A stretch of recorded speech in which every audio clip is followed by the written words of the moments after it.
Bom dia, meu nome é Henrique Dexaito, eu vou apresentar o PFC intitulado Software para Feedback de Saúde para Operador de Atividade Crítica em Ambiente Industrial.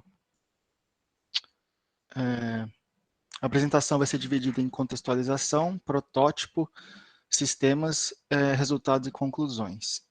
Começando então pela contextualização, o projeto, como o professor disse, foi realizado no Centro de Inovação SESI em Tecnologias para a Saúde. O CIS tem como objetivo desenvolver e aplicar tecnologias através de projetos voltados à melhoria da saúde e segurança dos trabalhadores e ambiente de trabalho, com motivação da redução dos custos e crescimento da produtividade da indústria. A multidisciplinaridade característica da equipe permite a incorporação de grande variedade de tecnologias inovadoras, como inteligência artificial, robótica, visão computacional, gamificação e realidade virtual, para assim torná-los mais imersivos, interessantes e eficazes. No desenvolvimento de projetos é utilizada a metodologia ágil, onde o tempo é separado em intervalos de 2 semanas, chamadas sprints. No início de cada sprint é realizada uma reunião, planning, para decidir quais tarefas serão realizadas, serão priorizadas nas próximas 2 semanas. O mais importante nessa metodologia são as constantes validações, por este motivo são realizadas reuniões diárias, onde é discutido o que foi feito no dia anterior, assim como problemas encontrados. Na problemática, o projeto Driver 4.0, em parceria com a startup País Digital, visa auxiliar as empresas na gestão de seus trabalhadores, acompanhando a saúde e aptidão dos colaboradores, através do monitoramento de sinais vitais, mais especificamente acerca da fadiga, cansaço e atenção, para assim fornecer dados aos gestores, ajudando na tomada de decisões, evitando que trabalhadores cansados realizem tarefas perigosas. A logística é uma das áreas internas mais importantes, abrangendo os deslocamentos de bens pela produção e áreas de armazenamento, onde as empilhadeiras são uma das categorias de máquinas mais utilizadas, o que traz alguns problemas, pois operam em espaços confinados, compartilhados com pedestres, e seus operadores sofrem de limitações no campo de visão devido a pontos cegos, que, juntamente com a pressão de constante demanda, aumentam os riscos de acidentes. Vale mencionar que acidentes envolvendo empilhadeira geralmente são oriundos de má operação, treinamento deficiente e condições de trabalhos adversas. Segundo a Occupational Safety and Health Administration, ocorrem 85 acidentes fatais por ano envolvendo empilhadeiras e são registradas mais de 34 mil lesões graves, onde 42% são causadas por atropelamentos. No Brasil, dados do Observatório de Saúde e Segurança do Trabalho indicam que ocorre um acidente com empilhadeira como agente causador a cada 3 horas e 14 minutos. Apenas no período de 2012 e 2017 foram registrados 16.213 acidentes e 54 mortes. Agora, falar um pouco do sistema. Começando pela captação, onde definimos e entendemos o problema a ser resolvido por meio de estudos e pesquisa, para então começar o design do produto, onde foi realizada uma design sprint, em que a equipe se reuniu durante uma semana para mapear, entender, fazer escolhas, prototipar e validar a solução, sendo o último dia separado para testes do produto com usuários. E, sendo assim, foi agendado com a empresa CPEC, que atua na fabricação de tubos extrudados, localizado no município de São José.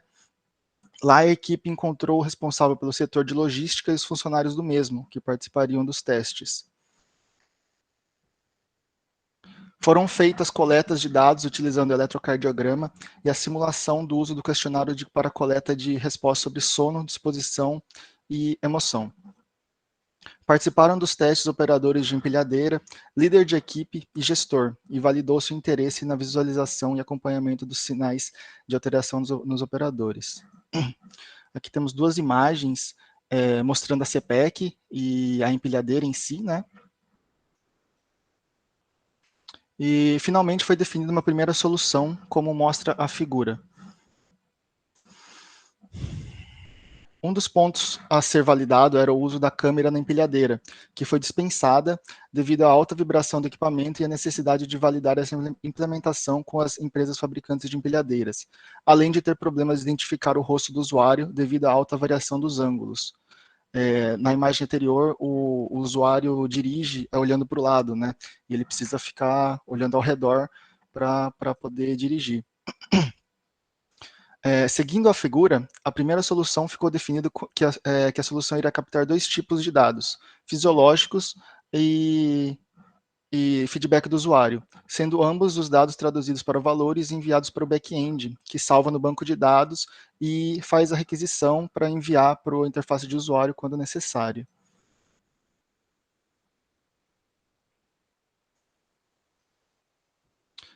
Sobre o sistema de captação, após comparações entre possíveis parâmetros fisiológicos a serem monitorados para identificação da fadiga do funcionário, foi selecionado o ECG por este apresentar bom custo-benefício de desenvolvimento, implantação e sua eficácia na identificação de tal parâmetro.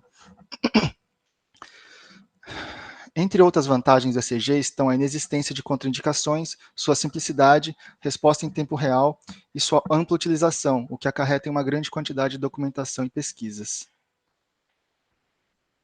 Para escolher o melhor sinal fisiológico para monitoramento, foi feita uma busca na literatura científica, a qual elegeu a variabilidade da frequência cardíaca, ou VFC, como o melhor parâmetro, pois foram encontrados indícios de que este fornece bons indicadores para avaliação de problemas de saúde, sendo a alta variabilidade um sinal de boa adaptabilidade e baixa VFC, geralmente, um indicador de adaptação insuficiente do sistema nervoso autônomo, o que pode indicar disfunções fisiológicas no indivíduo.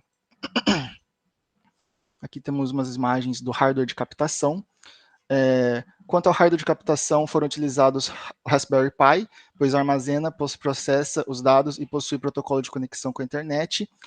Foi escolhido também o microcontrolador Arduino Nano, por disponibilidade, e a placa sensor AD8232, que é projetada para extrair, amplificar e filtrar pequenos sinais biopotenciais na presença de condições ruidosas, como aquelas criadas pelo movimento ou colocação remota do eletrodo. Quanto aos eletrodos, foi optado pelo eletrodo alicate, por não precisar de cola e ter uma robustez maior. As figuras mostram como esses devem ser posicionados para realizar a medição. Agora, sobre o software de captação, o desenvolvimento do software de tratamento de dados foi realizado nas linguagens C para o Arduino, Python para o tratamento de dados, com a utilização de bibliotecas como Flask para a implementação da API, Serial para receber e NeuroKit 2 e Panda para processar os dados.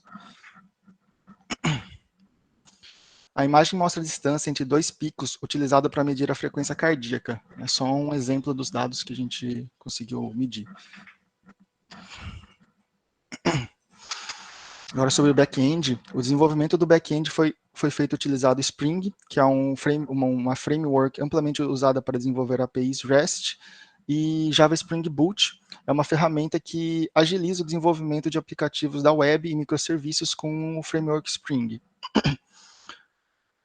O back-end ficou responsável por receber os dados do sistema de captação, salvar no banco de dados e enviar para o front-end utilizando a arquitetura de API REST, onde os endpoints recebem requisições, as requisições são construídos dentro de controllers e os dados são carregados utilizando models, que são objetos Java.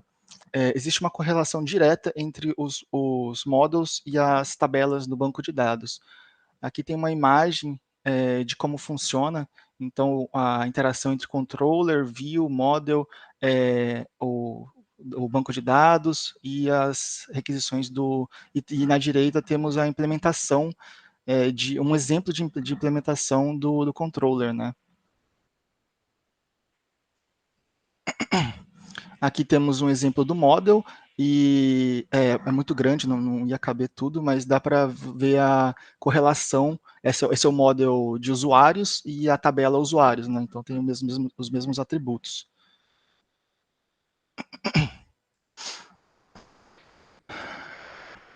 Controllers utilizam services e repositórios para realizar requisições SQL, que manipulam o banco de dados. Então, aqui a gente pode ver aqui o SQL, que é feito no banco de dados, e o controller tem que utilizar esses repositórios, os repositórios corretos. A arquitetura 3 camadas utilizada no projeto pode ser exemplificada pela figura a seguir, onde o back-end ou Business Logic Tier centraliza a aplicação, ou seja, tanto a camada de apresentação quanto o software de aquisição devem mandar requisições para o back-end para que este manipule os dados, pegando, salvando, ou mudando ou deletando do banco de dados. Todas as requisições precisam passar pelo sistema de segurança implementado, que requer tokens que são enviados no header dos requests para validar o acesso. A manipulação do banco de dados, para manipulação de banco de dados foi usado o Liquibase, então pequenas mudanças podem ser feitas ali no XML mesmo, e grandes mudanças, então, são utilizados scripts. À direita ali é um exemplo de como seria para rodar um script. E embaixo um script, uma parte de um script, né?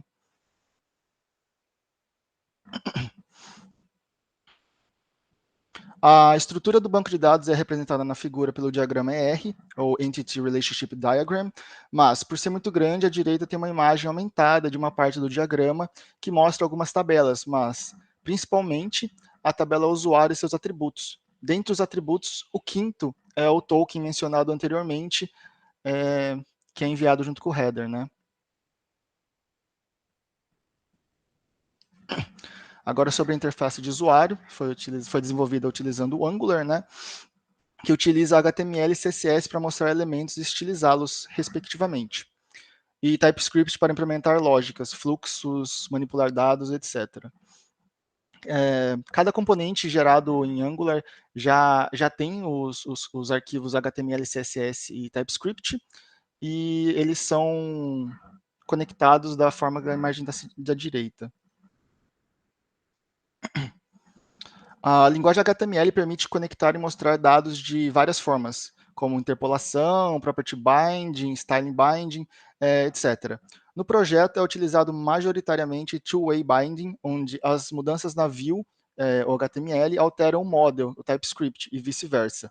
Event binding, que permite ouvir e responder ações dos usuários, como pressionamento de teclas e cliques de mouse. E class binding, que é utilizado para estilizar os elementos com classes do CSS. Então, aqui temos exemplos de alguma dessas classes, né?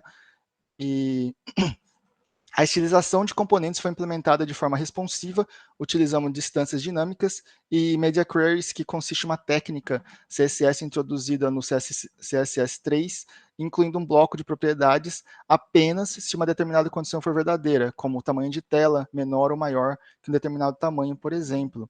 Ele é utilizado para garantir a responsabilidade em tamanhos de telas muito diferentes.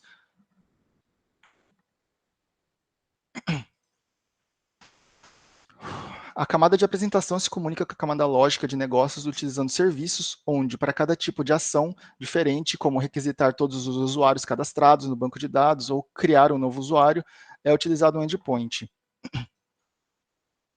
Componentes mais complexos tipicamente utilizam vários endpoints para poder realizar suas funções corretamente e implementam uma série de validações, pois os dados recebidos do back-end podem não corresponder aos dados que são mostrados ao usuário. Um exemplo disso é a data de nascimento, que deve ser convertida para a idade. Pode ser visto ali na linha 49 e 50. Uma lógica simples, mas é necessário, né?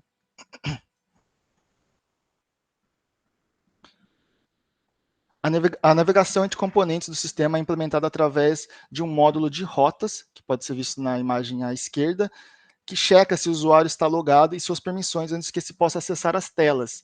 A implementação de uma navegação à imagem da direita, e aqui é a checagem das permissões.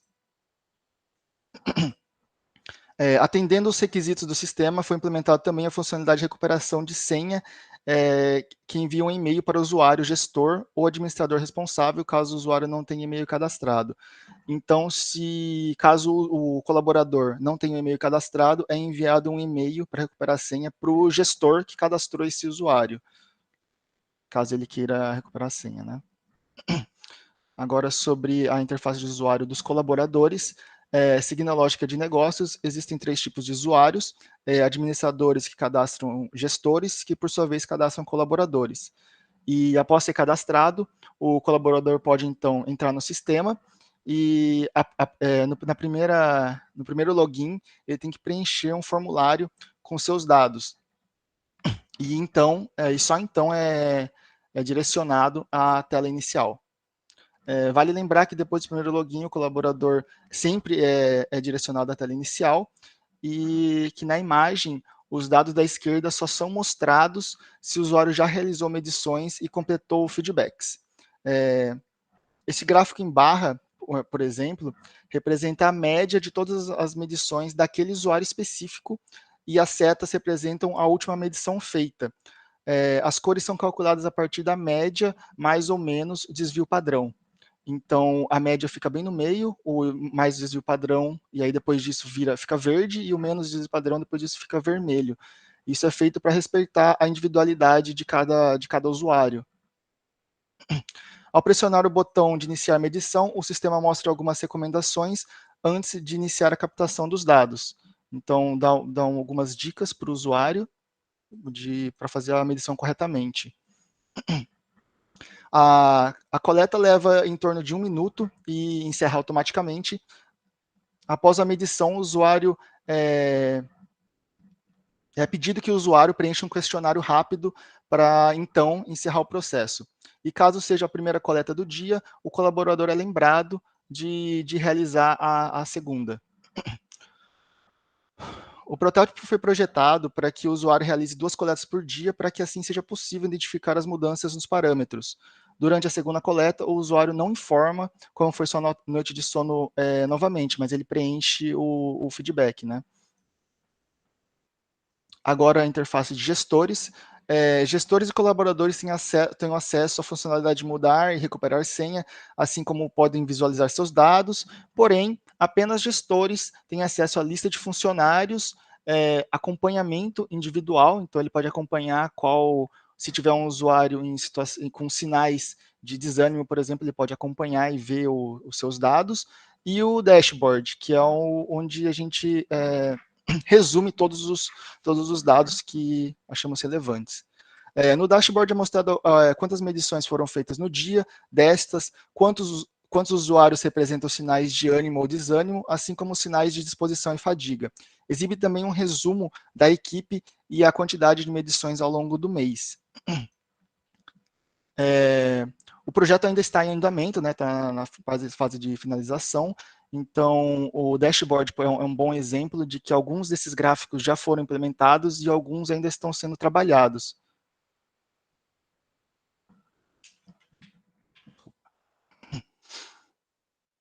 Agora falando sobre os resultados do protótipo, testes preliminares atenderam as especificações do projeto e testes de bancada realizados mostraram desempenho adequado do protótipo.